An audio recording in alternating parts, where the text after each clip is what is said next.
इस कार्यक्रम के पुण्यार्चक हैं आयोजक श्री दिगंबर जैन मुनि संघ व्यवस्था समिति कोलकाता, निवेदक सकल दिगंबर जैन समाज बृहत्तर कोलकाता।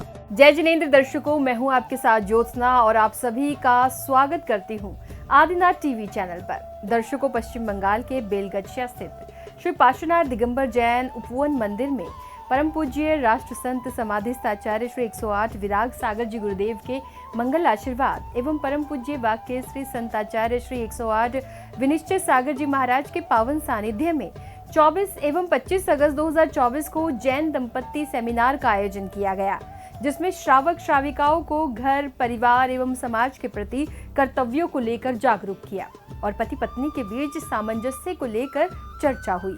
तो आइए दर्शकों, हम भी देखते हैं सेमिनार की विशेष झलकियां।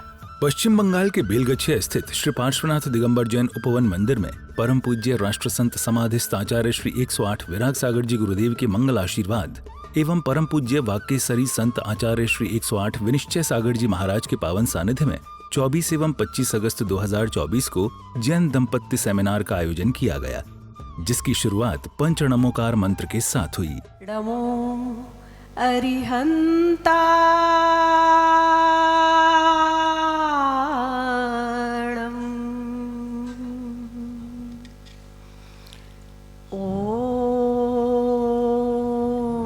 नमो सिद्धाणम्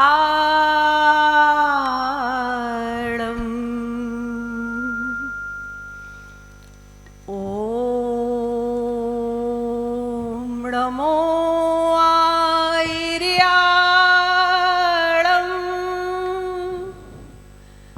ओम नमो वज्रायाणम्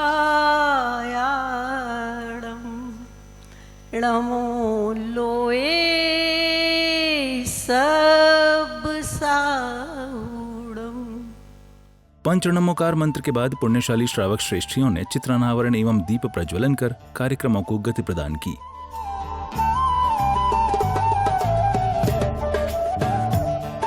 चित्रानावरण एवं दीप प्रज्वलन के बाद एक बालिका ने मंगलाचरण की प्रस्तुति दी।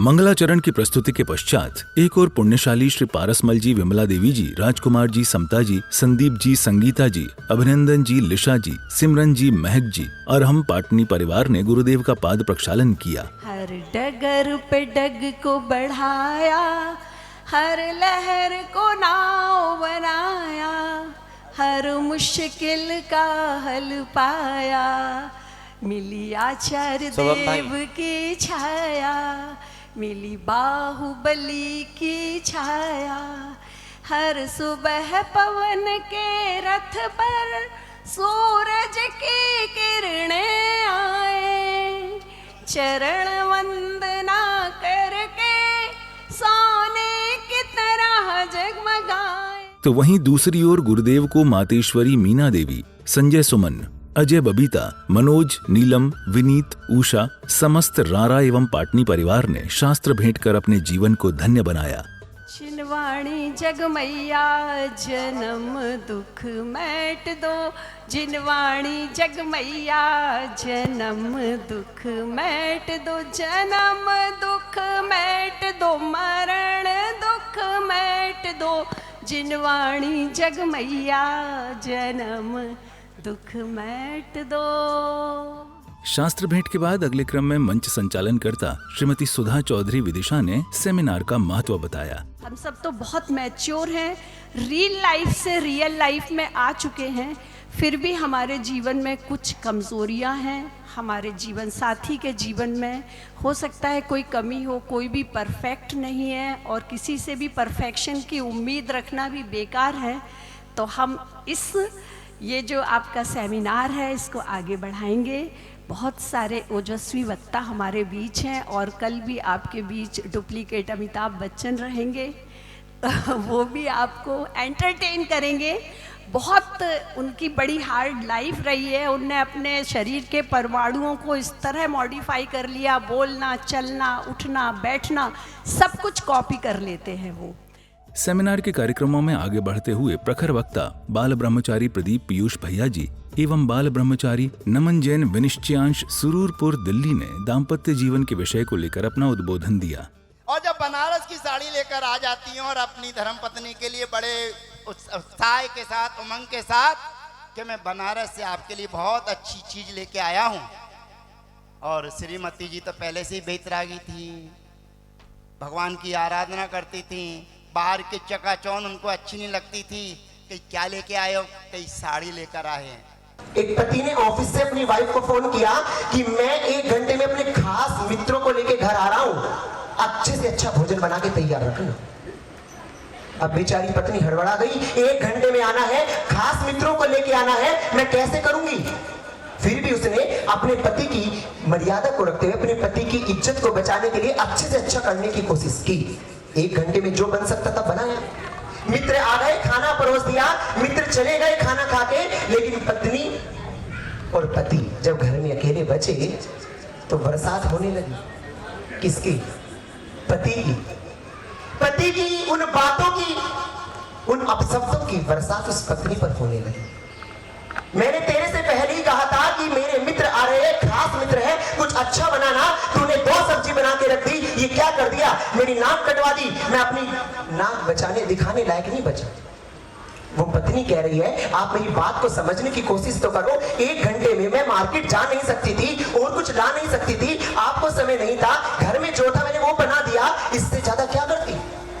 मैंने जो था उसको अच्छे से अच्छा बनाया, नहीं समझने की तो कोशिश की नहीं। तानाशाही, याद रखना, ये तानाशाही जब तक जीवन में होगी तब तक जीवन में मधुरता आ नहीं सकती। वन वे पर मत चलो, क्योंकि जो व्यक्ति वन वे पर चलता है एक्सीडेंट संभावित है। भैया जी के उद्बोधन के बाद भक्तों ने परम पूज्य वाक्यसरी संत आचार्य श्री 108 विनिश्चय सागर जी महाराज से सीधी बात कर अपने प्रश्नों के हल जाने। हम बच्चे को किस तरीके से डांटें ताकि उसकी मानसिकता में सुधार आए, बिगाड़ ना आए। और वो एक आपका व्यवहार है, जितनी व्यवहार कुशलता से आप उसको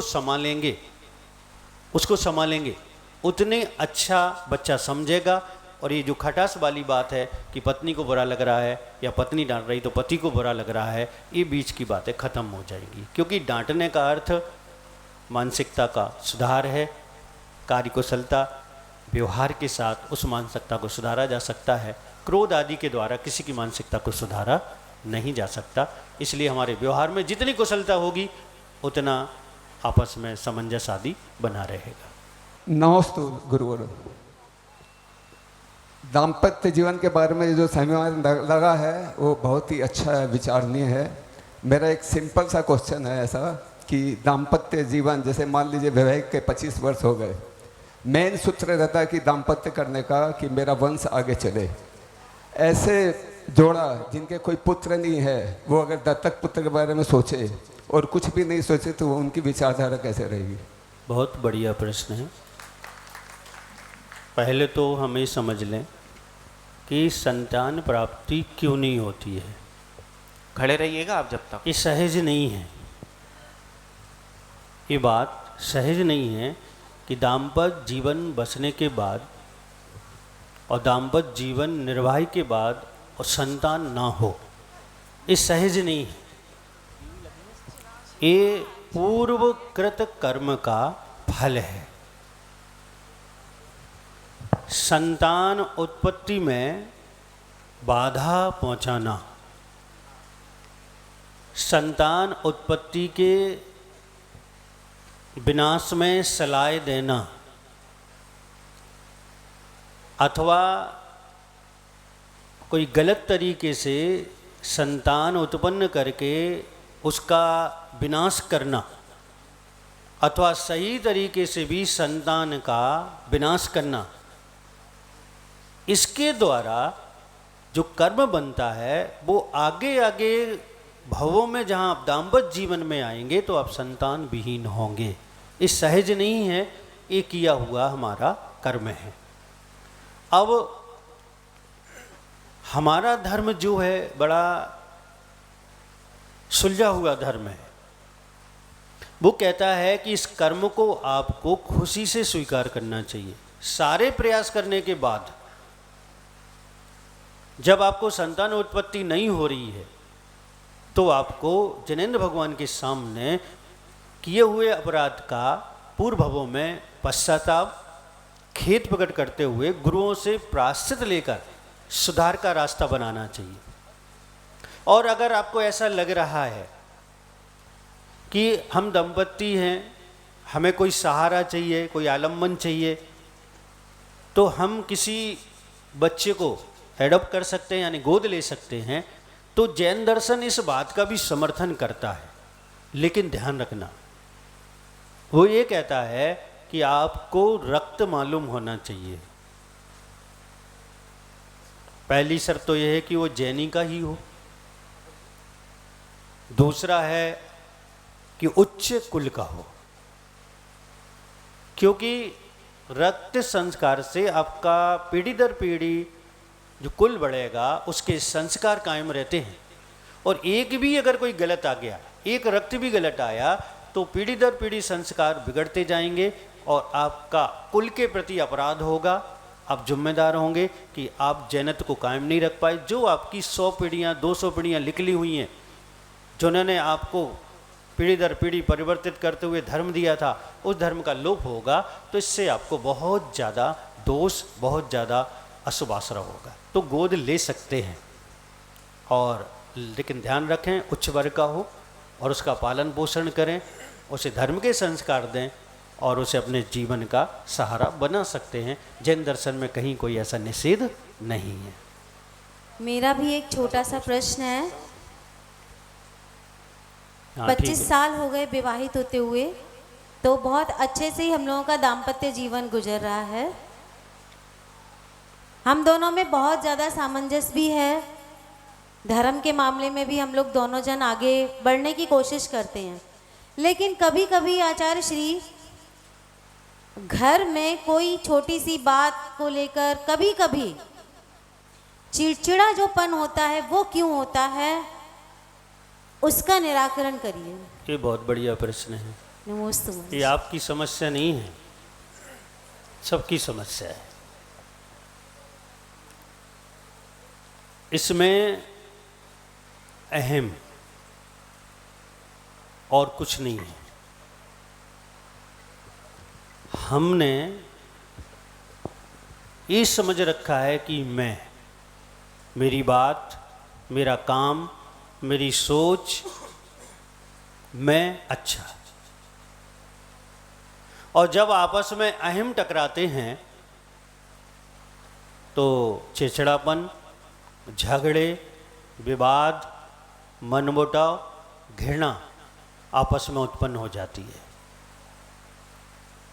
तो जैन दर्शन से देखेंगे दाम्पत्य जीवन को, तो वो जैन दर्शन ये कहता है कि हम अहम किसे दिखा रहे हैं, जिसे आपके बारे में सब कुछ पता है, चाहे वो पत्नी हो और चाहे वो पति हो। पत्नी की कोई बात पति से नहीं छिपी है और पति की कोई बात पत्नी से नहीं छिपी है। फिर भी हम एक अनाधिकार चेष्टा से असफल प्रयास करते हैं कि अपना अहम सामने उनके रखते हैं, जिससे विवाद, चिड़चिड़ापन बनता है। अगर आप अहम को विराम दे देंगे, ये समस्या भी आपकी तुरंत समाधान हो जाएगी। सुन लो दो बात, पति कुछ कह रहा है, पत्नी आराम से सुन ले, उस समय कुछ मत कहो।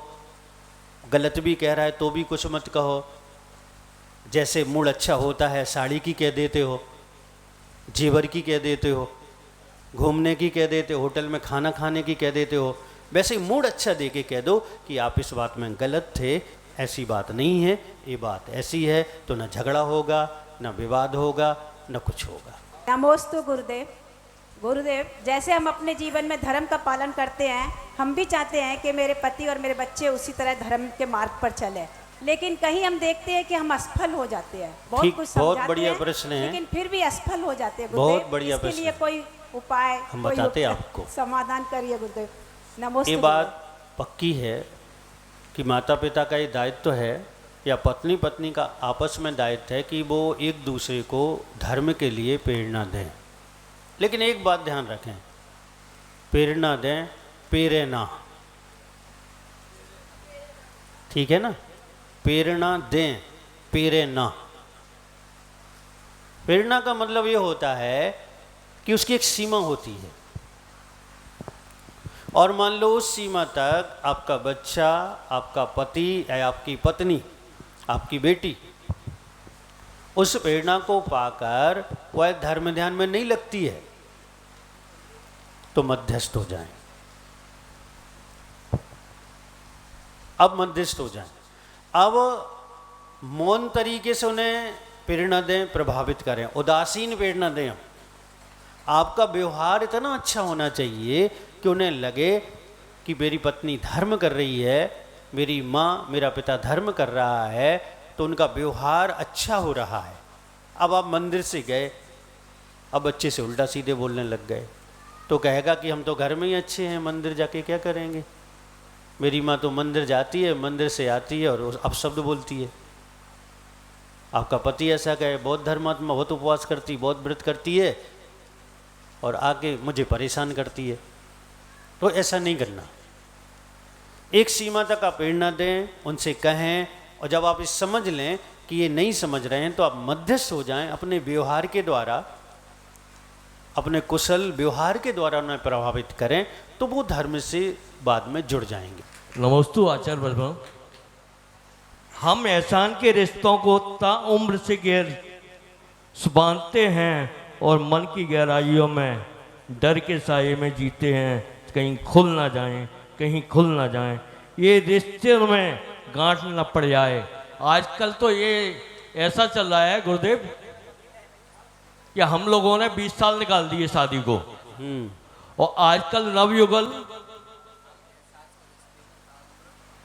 2 महीने भी नहीं निकाल पाते। इसका कारण क्या है?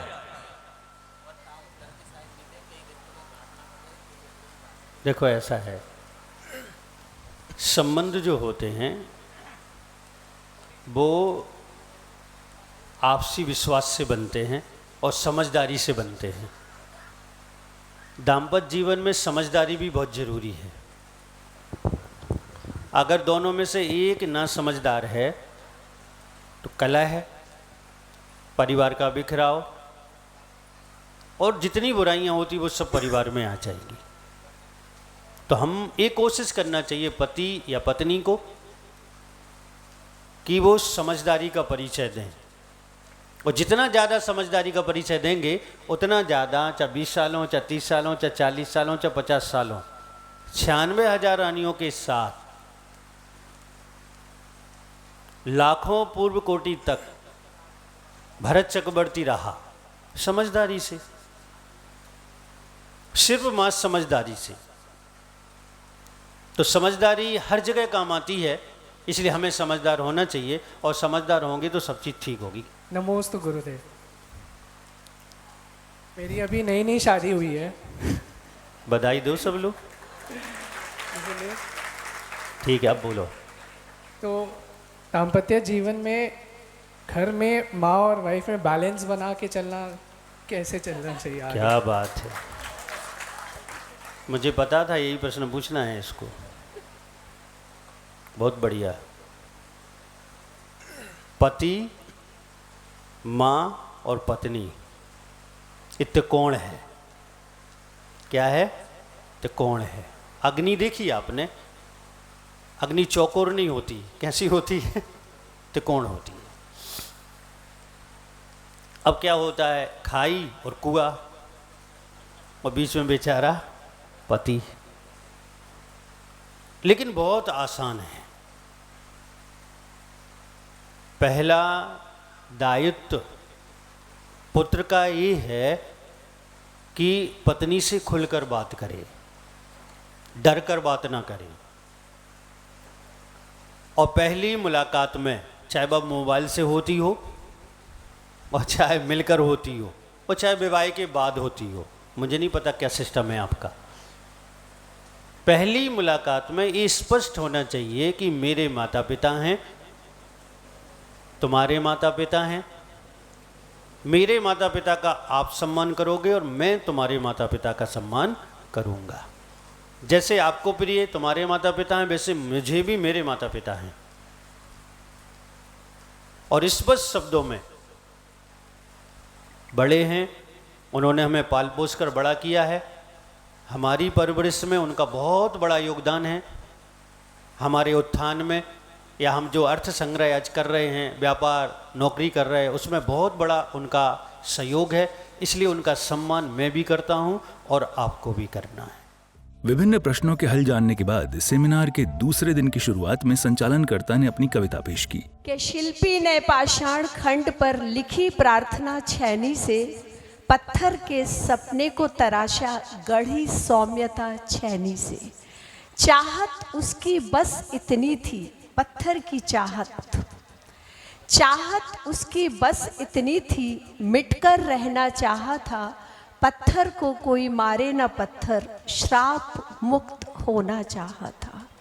बरसों उसने करी प्रतीक्षा शिल्पकार के आने की, बरसों उसने आदत डाली चोटें सहते जाने की, अपने भीतर छुपे राम को, कि बरसों उसने आदत डाली चोटें सहते जाने की।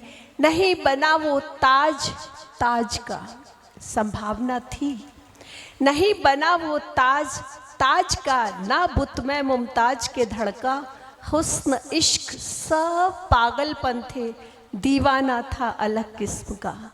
कविता के बाद भक्तों ने चित्रानावरण एवं दीप प्रज्वलन किया। चित्रानावरण एवं दीप प्रज्वलन के बाद बालिका ने भक्ति नृत्य की प्रस्तुति दी।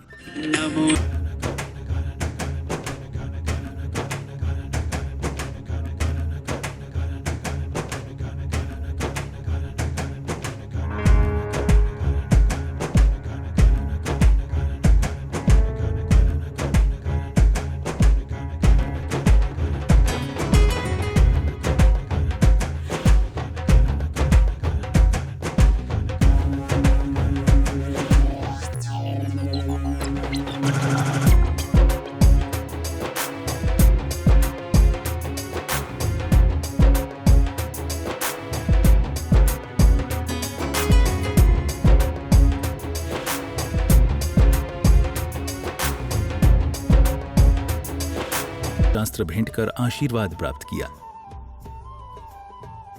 इस बीच सेमिनार में भक्तों को संघस्थ सभी साधु संतों के प्रवचन श्रवण करने का सौभाग्य मिला।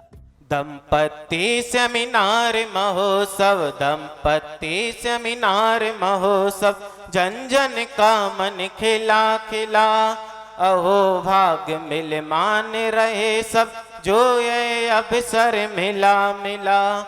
दंपति सेमिनार महोत्सव, जन जन का मन खिला खिला, अहो भाग्य मिल मान रहे सब, जो ये अवसर मिला मिला।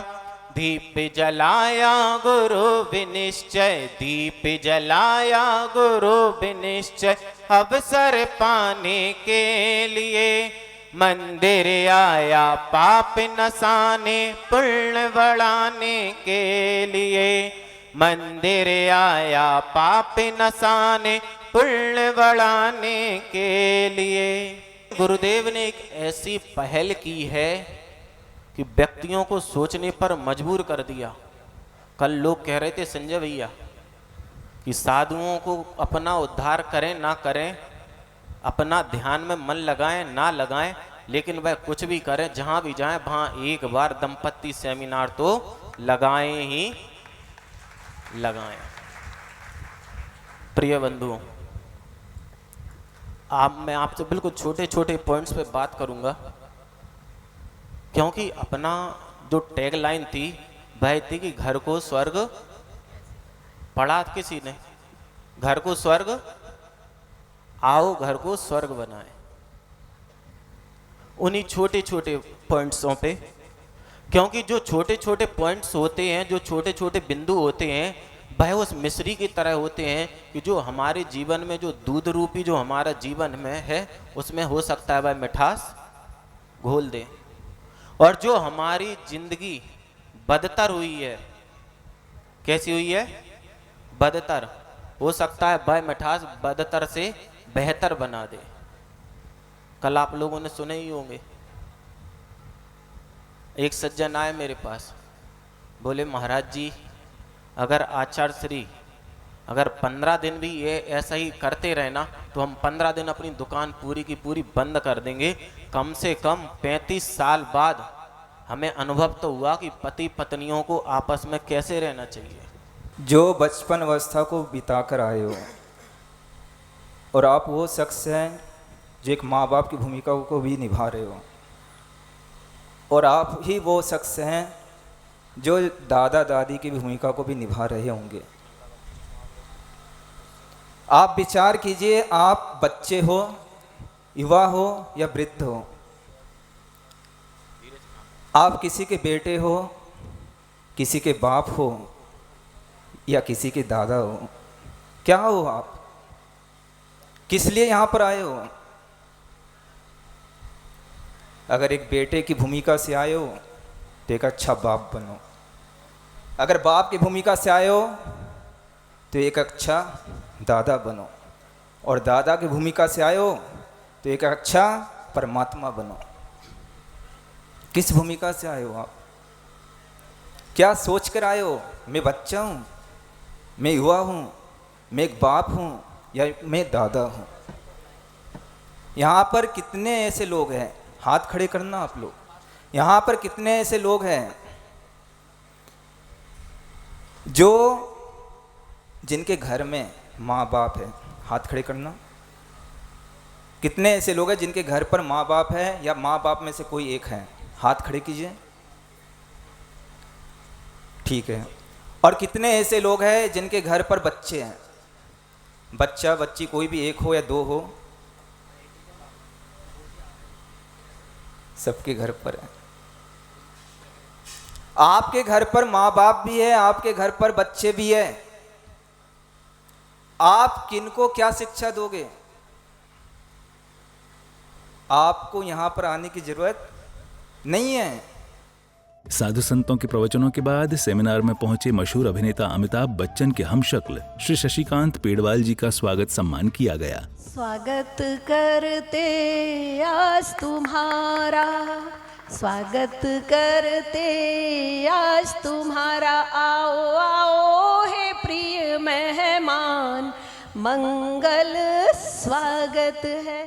स्वागत सम्मान के बाद श्री शशिकांत पेड़वाल जी ने लोगों को पति पत्नी के बीच सामंजस्य, घर परिवार, समाज के प्रति कर्तव्यों आदि विषयों को लेकर जागरूक किया। जब तक आपके पास दोस्त है तब तक आप खुश हैं। मैं कई परिवार देखता हूं ऐसे, उस परिवार में दोस्त नहीं है। जब बीबी से बात हो जाती है, कुछ अनबन हो जाती है, तो सबसे पहले हमें कौन याद आता है? हमें दोस्त याद आता है। क्यों? कुछ ऐसी बातें हैं कि हम अपने पत्नी के साथ नहीं कर सकते, हम दोस्त के साथ बात कर सकते हैं। कर सकते कि नहीं? पत्नी के साथ आप कितनी बातें करेंगे? सब सारे सब्जेक्ट हो जाते हैं, लेकिन पत्नी की अगर बुराई करना चाहते हैं आप, तो किसके पास करोगे आप? महिलाओं में यह प्रॉब्लम नहीं आता है। महिलाओं में क्या है कि जब भी महिलाएं 4-5 महिला एक हो जाती है, बुरा मत मानिए, मैं किसी भी महिलाओं को दोष नहीं दे रहा हूं, ये आम बातें हैं। ये आम बातें हैं जो मैंने देखी है और मैंने सुनी है, जो मतलब महिलाओं की ओर से।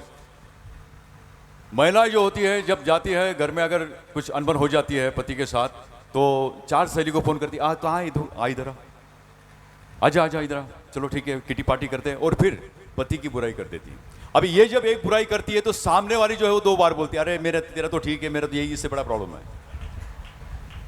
तीसरी बोलती है, अरे दोनों तो आप ठीक है, मेरा तो इससे बड़ा प्रॉब्लम है यार, क्या बताऊं आपको, हम तो बात ही नहीं करते घर में, हम बात ही नहीं करते घर में। मुझे बताओ ये बात क्यों नहीं हो रही है?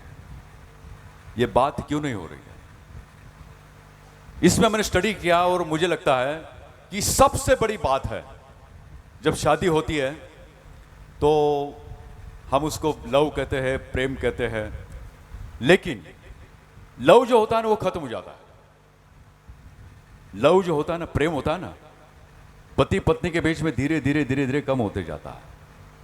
आप देखना 5 साल जब चलता है शादी, जैसे शादी होती है तो 5 साल तक पति और पत्नी का रिश्ता एक अलग होता है, बहुत क्लोज होता है। पति बोलेगा पत्नी सुन लेगी, पत्नी पति को बोलेगी पति भी सुन लेगा। धीरे धीरे जब हम आगे बढ़ते हैं, जब देखिए 10 साल हो जाते हैं, 15 साल हो जाते हैं, तब थोड़ी स्थिति अलग हो जाती है। और आफ्टर 20 ईयर्स, 20 साल के बाद तो बदलाव ही बदलाव हो जाता है। आप मानते हैं कि नहीं भाई साहब? ये दोनों के बीच में होता है, ऐसा नहीं कि महिलाओं के बीच में या पति देव के बीच में, दोनों में ऐसा हो जाता है। ये इसलिए होता है कि 20 साल तक हमें हमारी पत्नी की जितनी भी खूबियां हैं वो हमें पता है, जितने भी निगेटिव पॉइंट है हमको सबको पता है। और सेम कंडीशन इधर भी है, पति को पता है पत्नी के बारे में और पत्नी को पता है पति के बारे में। होता है कि नहीं? काफी लोग हाथ भी ऊपर नहीं करेंगे, हंसेंगे नहीं, अंदर के अंदर स्माइल कर रहे हैं, बिल्कुल सही कर रहे हैं। इनको कैसे पता चला? श्री शशिकांत पेड़वाल जी द्वारा दिए गए संदेश के बाद परम पूज्य वाक्यसरी संत आचार्य श्री 108 विनिश्चय सागर जी महाराज ने अपने प्रवचनों के माध्यम से भक्तों को माता पिता का महत्व समझाया। कि जब कोई मृत हो जाता है तो उसे कंधों पर ले जाके जाते हैं। शहरों में भी देख लो आप, घर से उठाएंगे तो कंधे ही पर उठाएंगे, फिर भले ही गाड़ी पर रख लें, शमशान के बाहर कंधे पर ही उठाएंगे। ये सिस्टम क्यों है? क्योंकि जिसने 100 ढो लिए वो सब कुछ ढो सकता है। ये हमारे पूर्वजों की सोच है कि जिसने परिवार के सदस्यों को कंधा दे दिया है, परिवार के बड़े बुजुर्गों को कंधा दे दिया है, परिवार के किसी भी उम्र को सदस्य को कंधा दे दिया है, उसके कंधों में वो ताकत आती है, वो ताकत आई, वो किसी का भी बोझ उठा सकता है। और माता पिता से ज़्यादा बोझ कौन उठा सकता है? बच्चे को चाचा को सौंप दो, क्या कर सकता है ज़्यादा से ज़्यादा? कब तक कर सकता है? बच्चे को बुआ को सौंप दो, कब तक क्या कर सकता है? सोचिए आप। तो माँ को सौंप दो, सब कुछ कर सकती है। पिता को सौंप दो, सब कुछ कर सकता है। पिता में माँ बनने की ताकत होती है और माँ में पिता बनने की भी ताकत होती है। ये दाम्पत्य जीवन का सबसे बड़ा रहस्य है, सबसे बड़ा प्रमुख बात है कि इनमें दोनों में एक दूसरे का रोल निभाने की ताकत होती है। जिन बच्चों के पिता नहीं होते हैं, माँ सिर पे हाथ रखती है, और जिन बच्चों की माँ नहीं होती है तो पिता अपनी गोद देता है उन बच्चों को। प्रवचनों के बाद भक्तों ने गुरुदेव से एक बार पुनः सीधी बात के साथ अपने विभिन्न प्रश्नों का समाधान पाया। आपका प्रश्न ये था कि संतान को कैसे टैकल किया जाए कि वो जैनत्व को स्वीकार कर ले। ये काम बाहर से कर लो आप, बाहर से। तो जन्म लेते ही कैसे संस्कार डाले जाएं? अच्छा कहा, ठीक, गर्भ में तो बहुत आसान है, ये विधि बहुत आसान है। जैसे मान लो किसी भी माता पिता को ये बात ज्ञात होती है कि उनके घर में यानी गर्भ में संतान आ गई है, तो उन्हें सबसे पहले घर का वातावरण बदल देना चाहिए।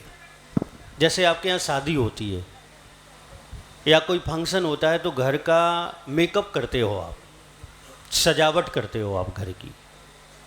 ऐसे ही माता पिता का पहला दायित्व है, जैसे सूचना मिले तो पूरे घर का वातावरण बदल जाना चाहिए।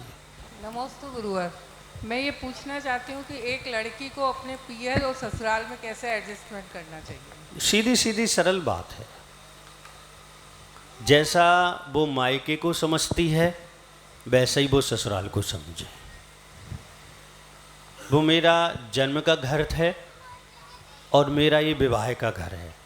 जैसा व्यवहार माता पिता से वैसा ही व्यवहार सास ससुर से, जैसा व्यवहार भाई बहनों से वैसे ही ननंद और देवर से। अगर ये बात दिमाग में और चर्या में आती है तो दोनों परिवार व्यवस्थित रहते हैं। और दूसरी बात यह है कि माता पिता को लड़की को कोई सलाह नहीं देनी चाहिए। जो सलाह देना है शादी के पहले दो, फोन करके सलाह नहीं देनी चाहिए। ऐसे ही करो, सास से ऐसा कह दो, उसने देवर ने ठीक नहीं किया, पति को ऐसे समझाओ। आप जितनी सलाहें देंगे बेटी का परिवार उतना बिगड़ेगा, बेटी परिवार की नज़र में उतनी गिरेगी। इसलिए एक ही बात कहो। अभी एक केस हुआ, एक लड़की वापस आ गई, बिना कहे हुए वापस आ गई और अपने घर पहुंच गई। वहाँ से फ़ोन आ गया कि आपकी बेटी ऐसा ऐसा झगड़ा हो गया, तो वो छोड़ के चली गई। माता पिता दरवाजे पे खड़े हो गए, पूछा क्यों आए? हम तो लेने नहीं गए थे आपको। हम लेने नहीं गए थे, फिर क्यों आए आप? झगड़ा हो गया। तो उन्होंने कहा झगड़ा क्या यहाँ नहीं होगा, तुम्हारी यहाँ भाभी है, तुम्हारे यहाँ भाई है। अगर तुम वहाँ सास ससुर से झगड़ा कर सकती हो, देवरानी जेठानी झगड़ा कर सकती हो, तो मेरे घर में मेरी बहू से भी झगड़ा करोगी, फिर कहाँ भागोगी?